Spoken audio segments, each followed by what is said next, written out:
a few years ago, I saw a video, an interview with Steve Jobs. It was long lost. I'd never seen it before. And in it, he gets asked the question of how do you compare a average technician or developer with the best? And the way he described it was by using a metaphor of, imagine you're getting into a taxi cab in Manhattan, you're uptown, and you have to get down to Wall Street. And imagine that you do that with the city's average cab driver.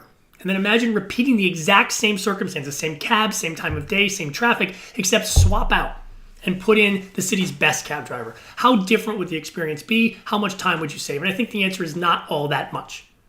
His point was, if you did that with technologists or with developers, the difference would be almost immeasurable. It would be huge.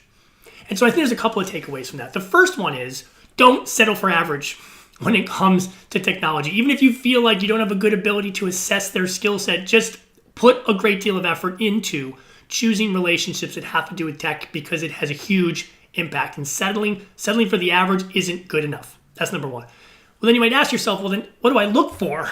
I'm not a technologist. And I would argue some of the factors that separate sort of that middle ground from the best aren't all that technical.